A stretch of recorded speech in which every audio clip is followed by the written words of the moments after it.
Hi, Robert, man. It's good to see you. Hey, good to see you, Brian. Man, good to have you back in the GFL. Absolutely, man. Good to be back. Good to be back. Been a while, It has. but we're back again. So definitely glad to be here. Thank you. Man, thank you. Absolutely. Let's get into this real quick. Yes, sir. Yes, sir. Let's start by introducing yourself. Tell us who you are and what inspired you to become a writer. My name is Robert Attaway, and I'm a 3-time published author, and I'm a performance coach and life strategist. What inspired me to really become a writer was actually just because I wanted to create change to help me through a process of helping people. And so that's really what really started. I wanted to just be able to help people and in many ways, not just actually talking to people and doing training and leadership type training. I want to also inspire people that read books and things like that. So for me, it was just another way to add to influencing and helping people. Your new book is generating a lot of buzz. Can you tell us what it's about? Yeah, Brian, so I can tell you my new book is generating a lot of buzz. The book is called The Anna Ford Attaway Story, The Abuse That Set Me Free. And what it's about is, it's about my mom's story, who a mother who had went through a lot from domestic abuse and the fight that she had to go through that a lot of people didn't know about.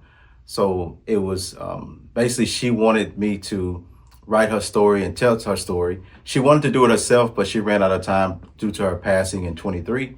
So I asked her before her passing if she, could live, she could write it herself. But I said, if something were to happen, Mom, would you be okay with me telling your story? And she told me, she was like, if you have time, you can tell my story, but, only if you have time. I don't want to put any pressure on you. So for me, it was actually, once I was able to put it together, go through the processing part of losing her, it was for me to help, inspire people and help people understand that they're not alone out here. But just get her story and her information out there to make a difference. Because that was for her. She wanted to make a difference. She wanted to tell people her story. And now I've been able to get her story out there to the multitude of people. Very inspiring, man. Very inspiring. Who did you write this book for? And what do you hope they walk away with? That's a great question. I wrote this book for people who have been through domestic violence and people who, are currently in those situations. So to help inspire them to know why they should walk away. And for the people that may have walked away and have moved on, but maybe they still struggle with why, or should they have left, it's just to help them understand that they made the right decision to move on and live their life. Was there a defining moment when you realized the book had to be written, and what was it? Great question. Also, I think, when I think about that and I go into my thoughts of thinking about when I realized that book had to be written, it was probably that moment that seeing my mom be buried, knowing her story, knowing that if I don't tell it, it's going to go with her to the grave. So I thought for me at that moment, seeing that, and then once I was able to process and get into perspective, I knew that her story would save lives and change lives. And that was a thing where I knew that it had to be done. Now we were just facing and saying, when. So her legacy. Yep. Is there a single sentence or word in the book that gives you chills, and why? Yeah, Brian, what gives me chills about when I think about the talk we had before her passing, I told her that her passing was like, to me, we all have to go, right? So for me, that's not the biggest thing. What I wanted her to do is be able to live her life. To be born and not to have lived was the thing that was going to hurt me most. And that's what I told her. I said, Mom, I don't want you to have lived, to have be born, but to not have lived your life in abundance, and I said, so that's what I want from you. I want to see you live your life in a joyful way. And so in the book, I talk about that in many chapters of that conversation we had. She didn't get to truly live her life in the way she really wanted to. So when I think about that still to this day, it still gives me chills because it hurts me deep inside knowing that my mother really never lived due to the circumstance she was in in that domestic abuse situation. Survival, pain, and resilience are major themes in your book. What did your mother's life teach you about these things? Man, it's a great question. I probably would say, what it really taught me is, when the resilience, the survival is like the warrior, that spirit she had to always fight, to always get through the hard stuff, to do the hard stuff. I think that's what I realize is that when I think about that is the inspiration part of seeing her go through so much, with her husband, seeing her go through so much of that. And then just going through life, seeing her always get up to lose a son at 14 years old and battle that emotion, never seeing her break from that. Never seeing her cry from that. And not saying that she didn't cry away from us, but saying that I never saw her cry. So it was always picking up the pieces, even when she lost her mom, her grandma, who was like a mother to her. It was seeing her go through those things that, like, it was like she was sowing the seed that's saying, no matter what you go through, son, always continue to press. She used to talk about pressing forward. And she told me one day, she said, no matter what, if you can't walk, crawl. If you can't crawl, scoot. And those words just never left me. So for me, that was when I take back on, think about what she left behind, that was that no matter what, fight all the way to the end. Give it all you got. Writing a book like this is a deeply personal journey. How did the writing process help you heal? Really great question. Really great question, Brian. I think for me, I'm still working on the healing part, right? So I'm still going through that process. But for me, the healing part comes in when you're able to really be able to put those pain points and things that you experience and then put it down on paper and then write it and be able to read it. To me, it was like my own therapy, me going through that. And then being able to see that impact other people. So for me, that's what the healing has been, is being able to be honest. I think that's the key thing, is being able to be honest and aware of my emotions, putting it on paper, and then being able to influence and help other people by what I was impacted from, seeing what my mom went through, seeing what I went through, and then seeing other people get healed by it and go through their own healing journey by facing the truth first. What part of your mother's story was the hardest to share, and why? Another really great question. I probably would say the hardest one was actually talking about in the book, I think it's in the first chapter, the blue cutlass. That was a moment where I was like 4 or 5 years old, and basically, seeing her be beat, seeing her be raped, and thinking like your husband is supposed to be the person that protects you.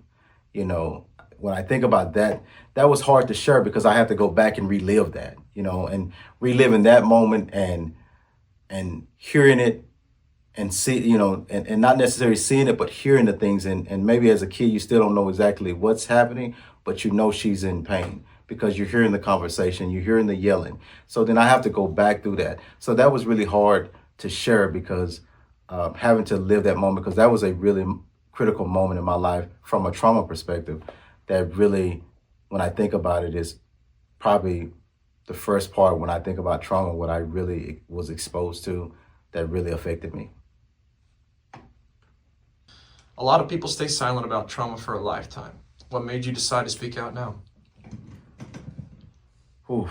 Really great question. What I realized for me is watching my mom go into the ground and into that grave. I realized that, there were some choices that I would have to make. And I felt like, after you leave that site and you go home and you get into the quiet moments of the days and the nights, processing what I just had to experience, what I just had to go through. And I realized that if I don't tell her story, if I don't come out and say anything, then it goes to the grave with her. And so many other lives can be changed, be impacted in such a positive way. So I realized for me, I had to stand up and do the right thing. And I had to come forward and try to get people to the table to get an awareness and a focus on this. And so I didn't want to be the person that take the back seat to this. I want to be the person that gets out on the battlefield for this situation, for this matter, to hopefully help impact people's lives and again, change lives and hopefully help people start to really look at things in a different way to realize that they also may have some trauma that they need to get resolved that are impacting not just the person that was abused, but also whether it's kids, whether it's siblings. I've had uncles and aunts that have been impacted. I have siblings that are impacted. My mom friends who have been impacted because of this. So that's really what made me want to stand out and bring the awareness to this matter and this situation for great change. For someone reading this book who feels hopeless or stuck, what do you want to say to them directly? What I want to say to someone that feels hopeless, to feel stuck, is that I get that that's the feeling you feel. But just keep in mind that you're not stuck. You have something to live for. There's people that are dependent on you. There's resources really to help you. You have an option, to be able to find these resources, even though things seems kind of stressful, even though things seems like there's no way out. In this book, in my mom's book, the Anna Ford Attaway Story, The Abuse That Set Me Free, is a book that's going to give you things, resources to look within yourself, to know that you deserve better. You deserve a moment to be able to take the time to enjoy life and not just enjoy it, but live it abundantly. So you have options on the table. There's no such thing as no options on the table. So even though you feel hopeless right now, I can promise you that there's options, there's resources that will help you. And if within my mother's book, it will give you some options to help you be able to move forward and realize that you have to keep seeking and searching, because I promise you, help is out there for you. This book feels like it's a part of a larger mission. What impact or change are you hoping to spark with it? That's another great question. For me, it's what I'm looking to spark with this is I'm looking to continue to bring more awareness to a cause that is huge. I think when I looked at the numbers, when I look at numbers of 1 in 3 women are affected, 1 in 4 men are affected by domestic violence. When I look at that, you have in the U.S., 48.4% and numbers of 48.8% of people that will be affected by some form of domestic violence. When I look at those things, especially from a intimate partner, when I look at those type of numbers, when I look at that, the highest rates are between the ages of 18 and 24 and 25 to 34. When I see those type of numbers and understand how huge they are, large numbers, then for me, it's understanding that there needs to be more done. There needs to be, and so I want to partner with people who want to bring more awareness. I want to take my mom's foundation, the Anna 2392 Legacy Foundation. I want to bring that and partner with people to help bring more awareness to people, to families, so that we can help get these numbers pulled down. Since publishing, what's been the most meaningful or rewarding experience you've had so far? Another great question.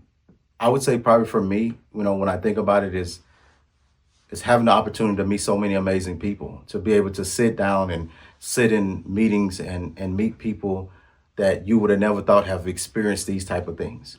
To have an opportunity to be able to have 3 keynote speaking opportunities that definitely I didn't see coming. So to be able to be presented with those opportunities, huge opportunities that are going to make a difference and inspire people that will be in the room, people that can make big decisions, to be able to give them a different perspective, a different look, and having those opportunities and talking to the people.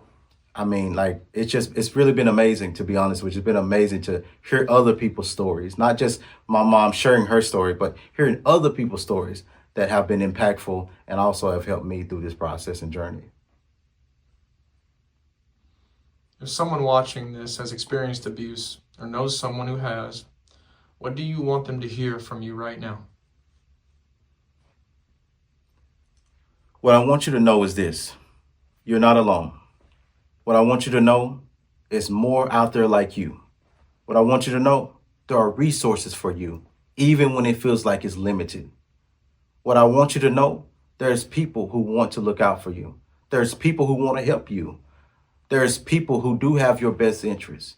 Even though you're scared, I can understand that. I watched a mom who was scared. I watched a mom who always told me, you have to ease your hand out the lion's mouth. So I can understand where you could feel that way, where you could feel depleted, where you could feel weak, where you could feel like there's no other option for you on the table. But I remember something of playing sports.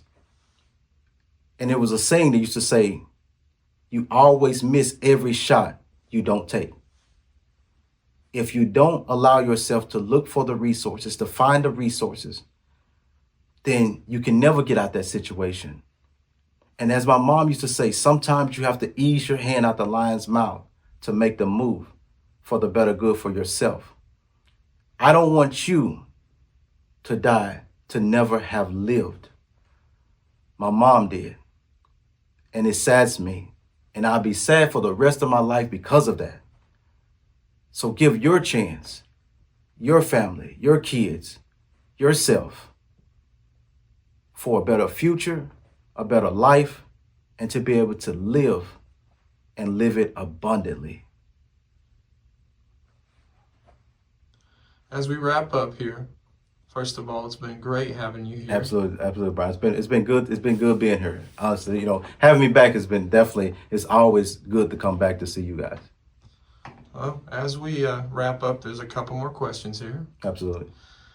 Is there anything else that you'd like to say to the viewers, especially those who may be walking a similar path?